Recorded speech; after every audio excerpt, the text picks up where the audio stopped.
Saudações, meus caros. Como que anda a vida? Tudo bem?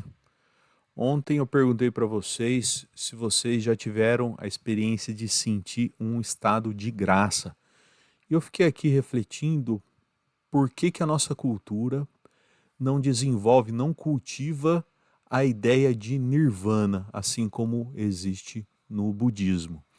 E aí a resposta mais óbvia que eu encontrei é porque o egocentrismo é fundamental para o modo de produção capitalista. O que seria do capitalismo se a gente trabalhasse a, a eliminação do ego?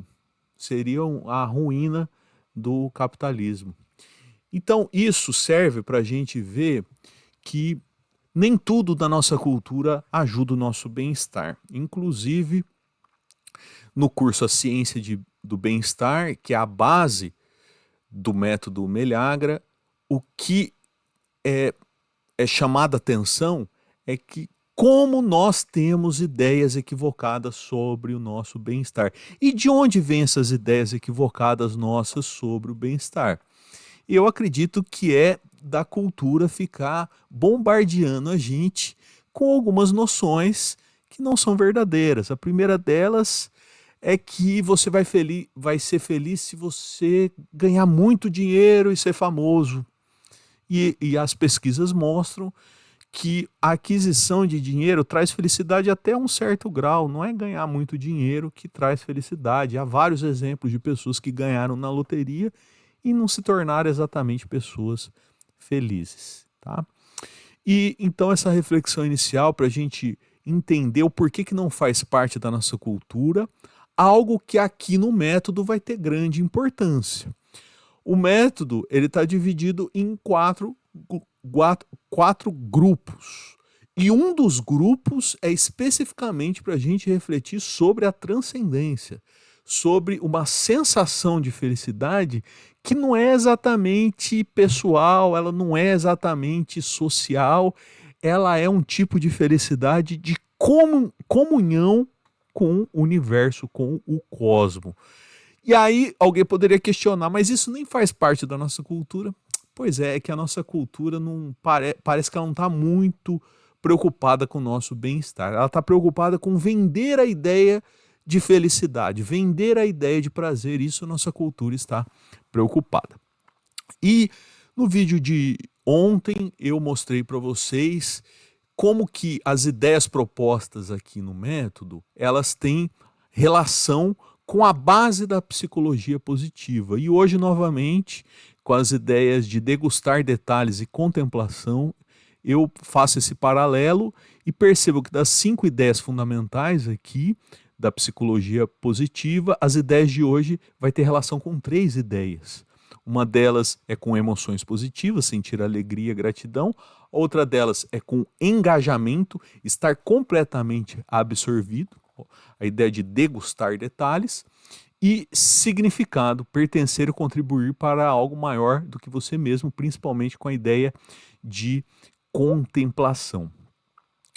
E também ontem eu mostrei para vocês que apesar do método estar dividido dessa maneira segmentada, fragmentada, este é um recurso didático para a gente refletir, para a gente conhecer, para a gente estudar as pesquisas que existem sobre o bem-estar e como elas podem ser divididas por grupos, por ideias. Mas na prática, na vida cotidiana, uma única ação pode ter relação com várias ideias aqui do método que mostram que não é exatamente uma ação que traz o bem-estar, mas a maneira que nós desenvolvemos essa ação.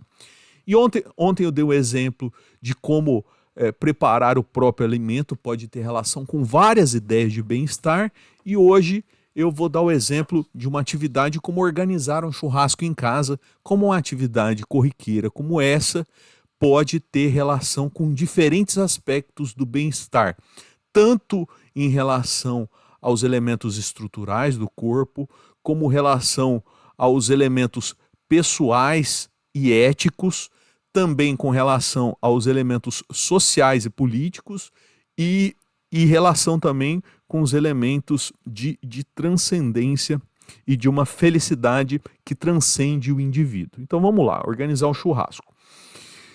É mostrado no método que dedicar-se à alimentação e culinária melhora o nosso bem-estar. Realizar um churrasco, logicamente, tem relação com isso. Foi mostrado que o nosso contato com a água e com o sol melhora o nosso bem-estar, dependendo da maneira que nós fizermos isso. Se esse churrasco for no Brasil, tiver calor e tiver uma piscina, você vai estar trabalhando também esses elementos do bem-estar.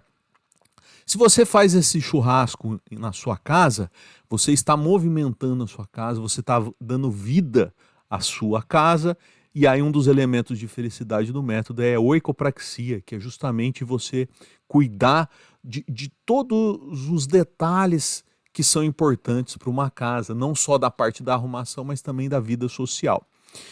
Para fazer churrasco, dependendo do tamanho, é um empreendimento. Você precisa ali dedicar uma criatividade, uma estratégia de como fazer isso, e é também um elemento de bem-estar. Pensando agora na parte de você se tornar a pessoa que você quer ser. Como que um churrasco pode ajudar você a ser uma pessoa mais ética? Aqui o termo que nós temos do grego é ética. E justamente a ética, ela é uma praxis que coaduna conhecimentos teóricos com atividades práticas. Então o churrasco pode ser um exemplo de behavior cura, que no método significa você curar um hábito ruim a partir de um hábito bom. Então você tem lá algumas tendências que são destrutivas em você, realizar o churrasco é uma maneira de você fazer um encontro social e curar hábitos que não são adequados. Metapsiquia, você está com um pensamento perturbador, fica pensando no ex-namorado, na ex-namorada, aquilo te faz mal, faz um churrasco, você vira a chave. Desenvolvimento estratégico. Ao realizar um churrasco, você precisa se organizar, você precisa também ver quais as pessoas que vão participar do seu churrasco. Há todo um movimento estratégico para preparar um churrasco. Ao realizar um churrasco em casa, você pode se tornar uma pessoa que você não é. Você às vezes não tem o hábito de fazer atividades na sua casa, você quer que sua casa fique toda organizadinha lá para você. E aí você percebe que você não quer ser essa pessoa. Aí você faz um churrasco para se tornar essa pessoa que você quer ser. O que no método é a ideia de eu vir. A gente viu que suar a camisa, ter atividades aeróbicas intensas melhora o bem-estar. Olha, tem churrasco que dá trabalho pra caramba. Também é um exemplo de como você pôr o corpo para movimentar, ter contato com a terra, principalmente se esse churrasco for feito no campo, no gramado. Aí tem a ideia aqui de cultivo-terapia. E hábito praxia, você criar novos hábitos que você não tem. Você tem hábito de fazer churrasco, você começa a desenvolver esse hábito. Potencializar vocações e zelo. Você percebe de repente que você tem vocação para fazer uma manta de linguiça com queijo no meio. Aí você potencializa a sua vocação fazendo esse churrasco e mostrando esse prato delicioso para todos. Zelo, você pode fazer um churrasco de uma maneira totalmente desorganizada, você pode também usar essa ideia de zelo, que é importante para o bem-estar, na realização do seu churrasco. Superar crises e proatividade. Você está passando por um momento difícil na sua vida, você sofreu uma tragédia na sua família, churrasco ajuda você a superar essa crise. Para fazer um churrasco em casa, você tem que tomar essa iniciativa, ser proativo, que também é um elemento do bem-estar. Como que um churrasco ajuda na vida social? Você promove um encontro social e fica lá quietinho no seu canto, fazendo churrasco. Olha só coisa boa, você pratica o silêncio, você dá o espaço para as pessoas se comunicarem e promove a integração. Abraço salute e riso salute. A hora que o povo chegar, dá um abraço neles, de 20 segundos pelo menos. Aí vocês vão estar aplicando o abraço salute e o riso salute. Depois de tomar umas cervejinhas, vocês começam a contar umas piadas e praticam o riso salute. Você está lá no seu churrasco, você acha que você vai ficar usando o celular? Que pouca vergonha é essa? Você faz um churrasco e vai ficar usando o celular. Você não vai usar o celular e por isso você vai estar trabalhando a ciberfronia, que é você não se deixar ser um objeto das redes sociais, das ferramentas digitais. Você está no controle, não elas estão no controle. Aí você faz esse convite geral do churrasco, fala para levar conhecidos, pessoas que vocês não conhecem, chega lá, pessoal que você não conhece, aí você vai exercitar a prática de falar com desconhecidos que está comprovada que traz benefícios para o bem-estar de acordo com pesquisas específicas sobre isso.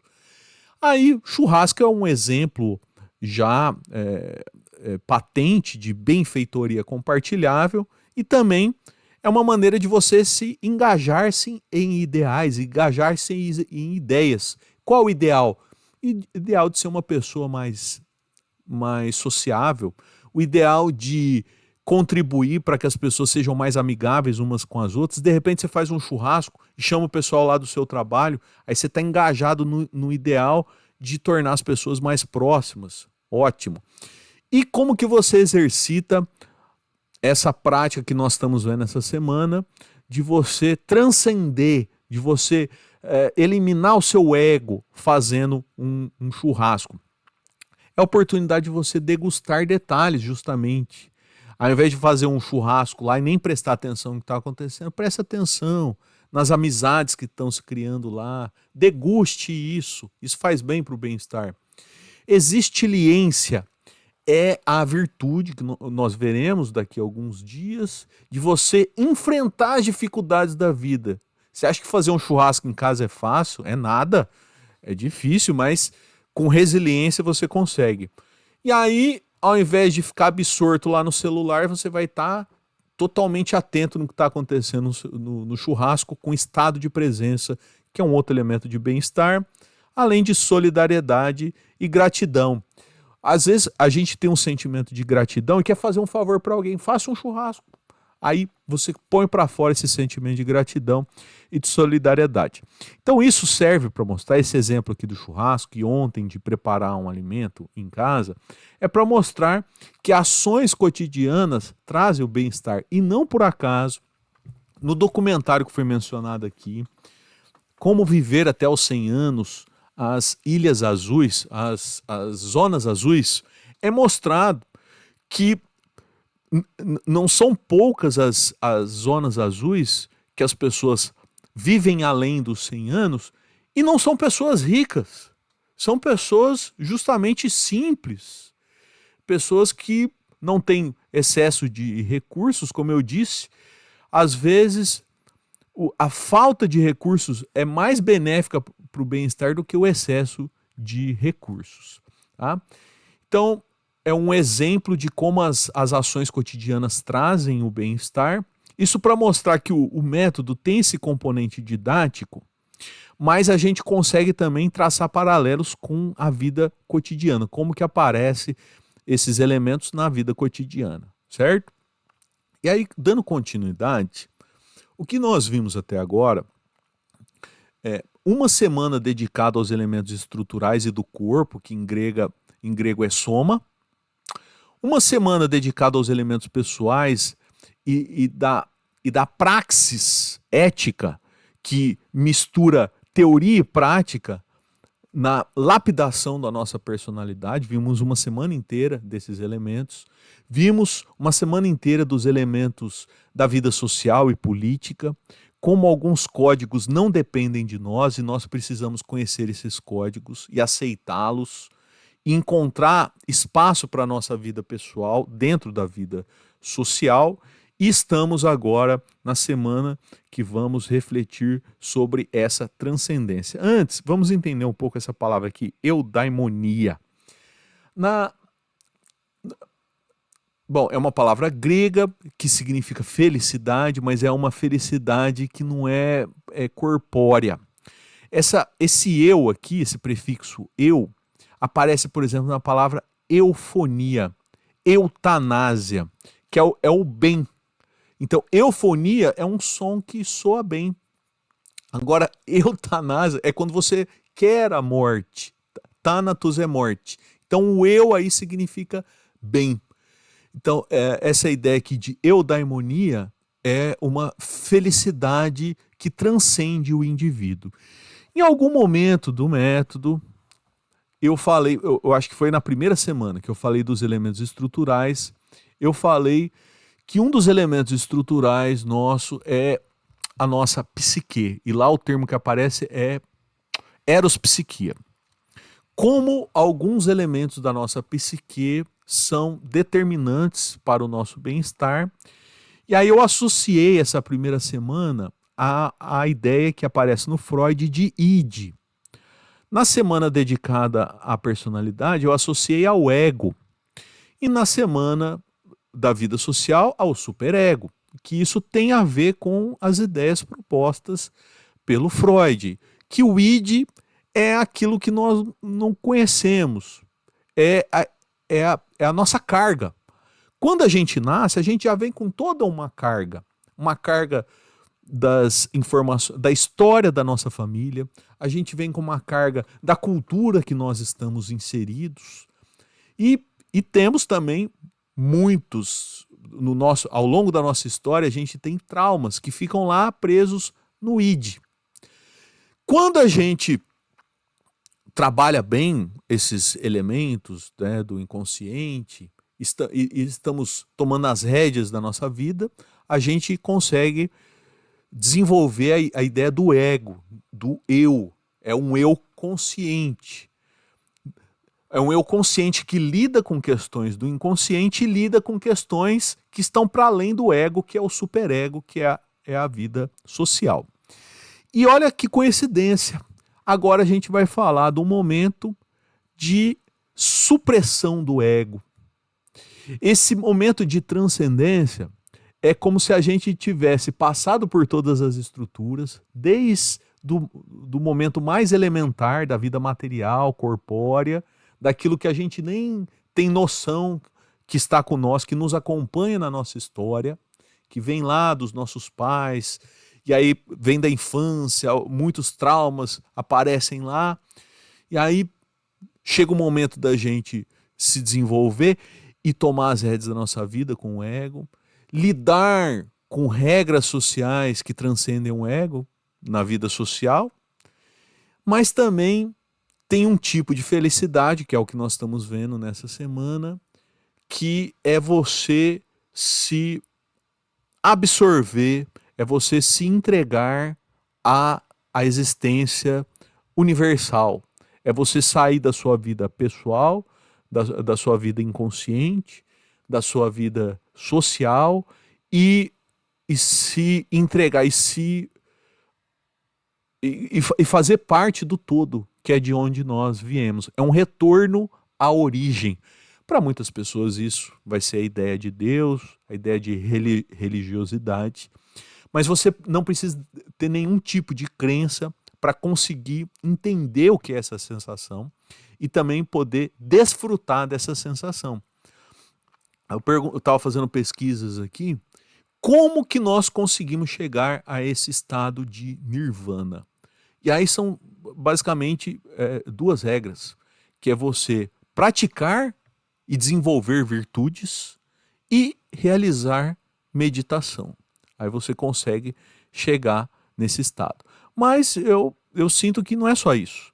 Às vezes você consegue sentir uma música. Você entra num tipo de conexão que não é ordinário. É um tipo de conexão transcendental. E é sobre isso que nós estamos tratando nessa semana. Em particular, hoje, vamos falar da ideia de contemplação. É você sentir que a existência e o sentido da vida transcende você mesmo. E é fazer o possível para chegar lá. Então, e também a ideia de nirvana, que vem do budismo, é desenvolvida na ideia de que o mundo que nós vivemos, de acordo aí, no caso com a religião budista, é o que é chamado de Sansara. É quase a tradução para Matrix. Sansara é um mundo de ilusão.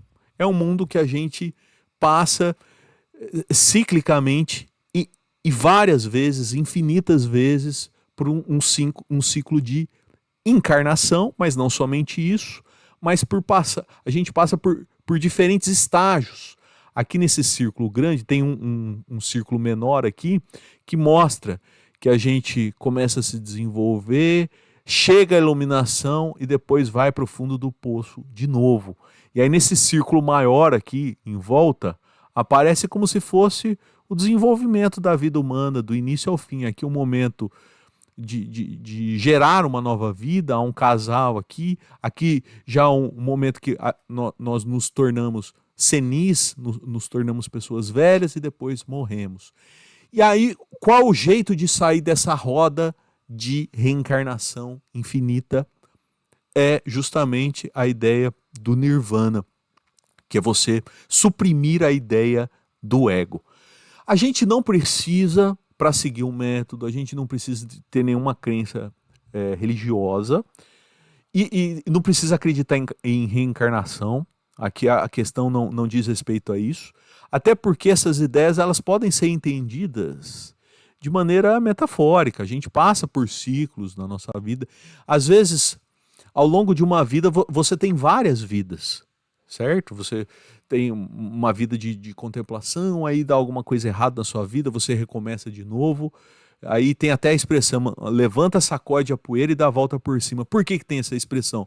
Porque a gente passa por ciclos em nossas vidas, tá? Então isso aqui foi só para explicar de onde veio a ideia originária de nirvana, para a gente se dedicar essa semana a esses elementos de transcendência. Ontem nós vimos jardinagem e construção, entendidas de maneira metafórica, não tão literal, e hoje vamos debruçar sobre as ideias de degustar detalhes e contemplação. E aí o método sugere que diariamente a gente se inspire em duas ideias para a gente criar o nosso diário de bem-estar, porque sempre eu estou falando aqui de pesquisas que falam sobre o bem-estar, então isso aqui é um momento de inspiração para você pensar sobre isso, e depois você vai definir qual vai ser a estrutura do que você vai escrever. Eu estou propondo com esse método a prática de uma escrita terapêutica, mas é uma escrita terapêutica que eu entendo, eu suponho um público para um método de bem-estar. E o público que eu suponho é de pessoas que estão insatisfeitas com a própria vida e que às vezes não conseguem se organizar para ter uma iniciativa virtuosa de práticas saudáveis. Então, por isso que eu sugiro este roteiro. Esse roteiro é para inspirar essas pessoas a criarem os próprios mecanismos de autoterapia, de se conhecer através da escrita e de refletir sobre pesquisas e exemplos de pessoas que nem são tão inteligentes e nem são tão ricas assim, mas dão exemplos, bons exemplos, de como viver bem. E aí a gente procura que lua nós estamos, que dia da lua nós estamos, e o método vai sugerir duas ideias. As ideias que vão ser sugeridas no segundo dia da lua cheia é justamente o de degustar detalhes e contemplação. Tá? Então a gente encontra que lua e que dia nós estamos, e o método vai sugerir essas ideias. Aí você coloca a data e faz, num primeiro momento desse roteiro aqui, você faz uma avaliação. O que você tem para melhorar sobre estes itens de degustar detalhes e contemplação. E também gostaria que vocês respondessem essa pergunta. Quais são os seus pequenos prazeres diários? Tá? Além disso, o roteiro aqui prevê uma descrição e comentários de como foi o dia. Há um momento aqui de insights. Eu já disse em outros vídeos que o mecanismo da criatividade é você partir de alguma ideia. A partir do momento que vocês estão aqui vendo eu falar, vocês estão refletindo sobre o bem-estar, eu sei que a cabeça de vocês está aí, ó, maquinando várias ideias. E aí tem um espaço aqui nesse roteiro para você colocar suas ideias. Eu digo que o método Melhagre é um método personalizado. Apesar de ter ali uma estrutura, um mapa, para a gente seguir, para a gente se inspirar, o conteúdo é todo seu. Há também um momento para você colocar em prática a ideia do propositor da psicologia positiva. O propositor da psicologia positiva acredita que o bem-estar é mensurável. E aí o método tem um espaço aqui para você mensurar de 1 a 5 todos os itens dessa lua cheia para você comparar se o método está funcionando para você ou não. E a partir dessas anotações, você vai ter os seus próprios insights do que você precisa fazer para melhorar o seu bem-estar. E, concluindo o roteiro, diariamente o método pede para que você escreva o que você tem para melhorar e o que você tem para agradecer. E fazendo pesquisas hoje sobre o termo degustar detalhes, que vocês vão ver que na verdade é chamado de outra maneira, é usada a expressão inglesa savoring.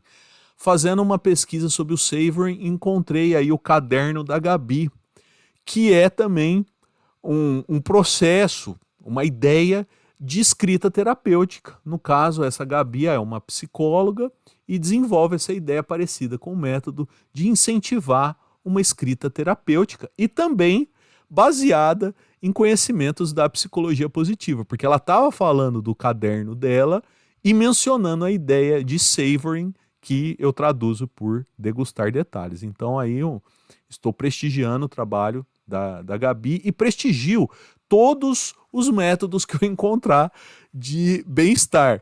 E eu menciono estes métodos mostrando que eu sou honesto. Quando eu encontro, eu menciono.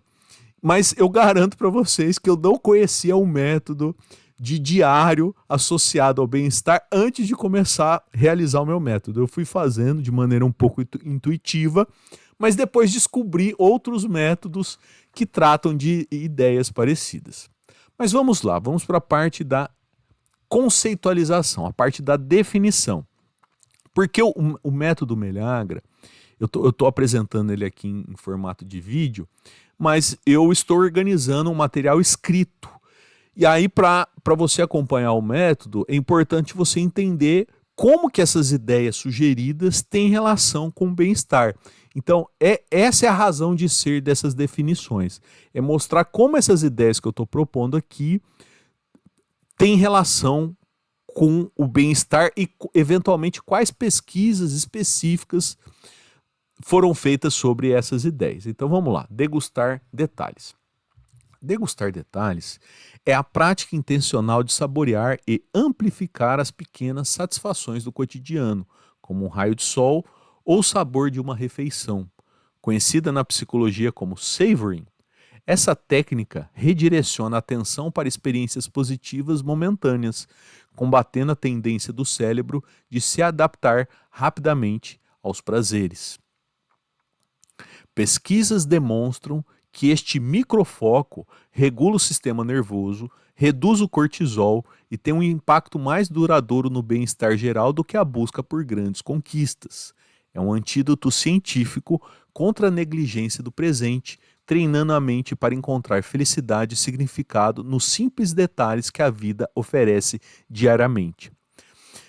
No curso Ciência do Bem-Estar foi quando eu ouvi falar da ideia de savoring. E apesar da Lauri Santos estar com essa cara aqui que parece que não está muito alegre, ela é uma pessoa super alegre, super comunicativa e eu sou muito grato a ela por ter me apresentado esse curso que me inspirou a criar o Meleagra.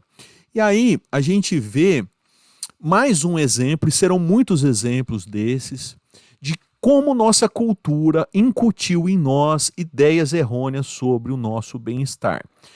Ela apresenta algumas pesquisas que foram feitas com o público em geral, para eles dizerem o que traria bem-estar. Uma das respostas é uma grande realização, uma grande viagem, uma grande mudança na vida. E as pesquisas mostram que essas grandes realizações não trazem uma sensação perene de bem-estar. Sim, quando você faz, é algo muito prazeroso, mas ele tem um pico e depois volta ao normal. E aí o savoring, o degustar detalhes, é essa estratégia que eu tenho dito para vocês, da gente usar as pesquisas que tratam do assunto de bem-estar ao nosso favor. E a gente gradativamente saindo dessas ideias errôneas de que são das ideias que foram incutidas em nós pela nossa cultura, que na verdade têm objetivos de grandes corporações e não estão pensando no bem-estar individual de cada um de nós, tá? Então a primeira ideia do dia é de degustar detalhes, e agora vamos para a segunda, que é de contemplação. Contemplação é a prática de se absorver na beleza transcendente, seja da natureza, da arte ou do cosmos, para induzir um estado de humilde admiração.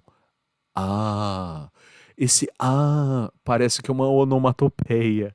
Então, pesquisas demonstram que a experiência de expandem a percepção do tempo, diminuem a ruminação mental e promovem conexões neurais associadas ao bem-estar. Esta prática, ao nos fazer reconhecer nossa pequenez perante a grandeza do universo, efetivamente reduz a atividade do ego e mitiga o estresse, oferecendo uma profunda sensação de paz e conexão com algo maior do que nós mesmos. É um exercício de transcendência que recalibra nossa perspectiva sobre os problemas cotidianos. Imagina você chegar para uma pessoa que está com um problema na vida, ela tá com uma vida desequilibrada. Aí você vira para ela e fala assim: vamos ali observar o céu, que isso faz bem. Você vai se sentir bem com isso traz bem-estar, isso traz sensação de felicidade. Dependendo do grau de desequilíbrio dessa pessoa, eu acho que ela pode ficar até ofendida com você. E aí o método, ele tem esse componente de prioridades.